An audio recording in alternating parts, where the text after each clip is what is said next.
TOEFL listening mistake number one is that you take too many notes. And this is an example of what I wrote down before, so this might be too much for you.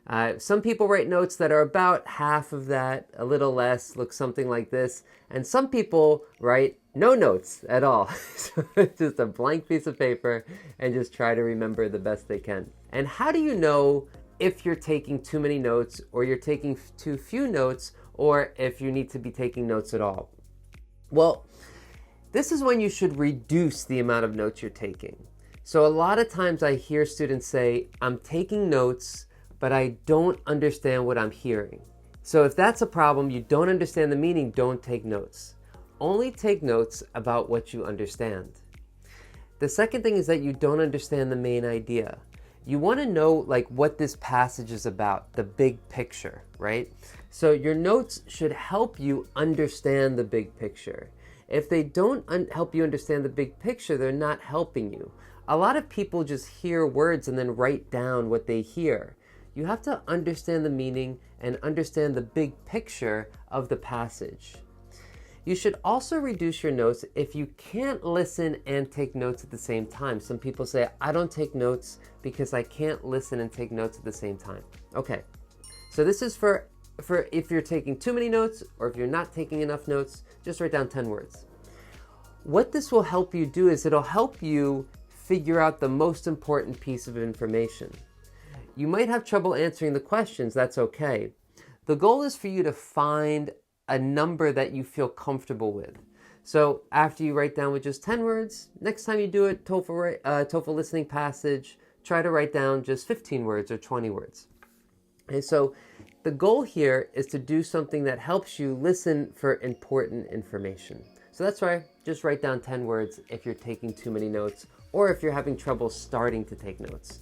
And then try to make that number go a little bit higher until you feel comfortable that you can take notes and listen at the same time. All right, that's a big mistake, so it took a while to talk about that. Let me go to mistake number two, which is you get stuck on a word.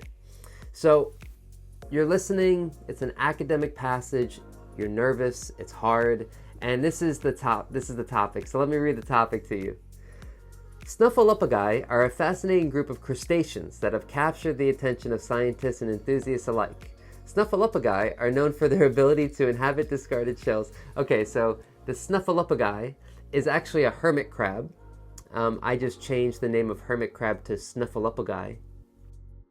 And sometimes when you're listening and you hear a word like Snuffleupagai, you're like, oh my goodness, what does this mean? I have no idea what this means. Snuffleupagai, what is that? I've never heard of that. That sounds so crazy. If you're thinking like that, you're not listening. Right? So you want to try to, this is hard to do, but you want to try to train yourself to be able to listen, maybe take a few notes. Don't worry about spelling if you're writing down notes. I'll just write down maybe S, for example. When I hear Snuffleupagai, I'm like, I don't know what this is. Maybe I'll write S guy. It sounds like guy, so Snuffleupagai, S guy. You know, your notes don't have to be perfect. So I could write that down. The big thing is that I don't want you to start thinking like, oh my God, I don't know this word. What does this mean? Because when you start thinking like that, then it's a lot harder to listen to the rest of it. So just let those words kind of pass by you and focus on what's being said. The third thing is you listen for the main idea. So this is actually a mistake that teachers make. And this is a mistake I've made in the past as well. It's something that you hear in a lot of TOEFL books actually, is listen for the main idea. What's the main idea? Write down the main idea in your notes. Well, the main idea is usually not said directly. The main idea is not usually said like, today we're going to talk about the Snuffleupagai and 2 examples of the Snuffleupagai. So the first example is this, the second example is this. So those are the Snuffleupagai. It's not usually that simple. Sometimes the teacher talks about one subject and changes it, and it's about something else. Sometimes there's not 2 examples, there's just 1 example. Sometimes it's a story. Sometimes it's clear, theories about why something exists. So there's a lot of different ways that it could be presented to you, the lecture. So if you're thinking like, what's the main idea? I have to find the main idea. That shouldn't be your goal. Your goal should be, What's the teacher saying? What's the most important information? Let me try to write that down in my notes, or let me just try to understand it, okay? That's your goal, to understand the most important points and what this is about. You'll probably know what the main idea is at the end when the lecture's finished. So don't worry about trying to figure out the main idea or try to listen for it, because it's usually not directly stated. Usually you'll kind of know what it is by the end of it. Next mistake. Here's a big mistake. You don't get the TOEFL emergency course. So this is designed for people who, if you only have 2 days, you can finish this in 2 days. That's a bit of a rush. Most people use this emergency course in a week or two. I would say if you have less than a month to prepare, this is perfect for you.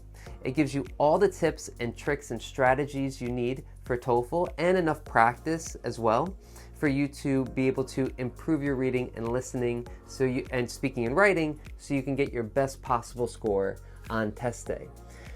If you need to improve your English fluency, if like your vocabulary or speaking and writing isn't good enough and you don't know enough words, then this is probably not a great fit, because this is more for you just need to know about TOEFL. You just need to know all the important tips and tricks to get your best possible TOEFL score. But after you fix that mistake, the fourth mistake is you look around the room. So this is for both the home edition and the test center, but a lot of it's for the test center. Is basically there's a lot of things going around in the room, and sometimes you get distracted. You're listening and then somebody's doing a speaking section, or somebody has their hand up and they're confused about something, or you're listening and you're looking at the computer screen, or you're looking around your room. So the point is that your eyes are a distraction. When you're looking around, it's harder to hear. Blind people have really good sense of hearing because they have to rely on their ears. They can't rely on their eyes for information. Your eyes can be a distraction. So you don't have to close your eyes. You do have to take notes, but try to just focus on your desk or just focus on your screen and just make this your world. That's it. All right, the fifth mistake I see people make is that they only practice with TOEFL tests. Yeah, so the TOEFL tests are good practice. You should definitely use them, but they're long. You have to listen to an academic passage for about 5 minutes. It's really hard. A lot of people have trouble listening for 5 minutes straight. And then you have to answer questions, and so it's tough. A good way to practice is this video. I'll link to it. It's with shorter academic passages that are only 1 or 2 minutes long. And just like the TOEFL, you listen, you have a couple of words that they'll give you that are hard, that you can listen and focus on the listening passage, and then the questions come up, and there's only 1 or 2 questions. So it's a good short practice. There's a lot of examples there.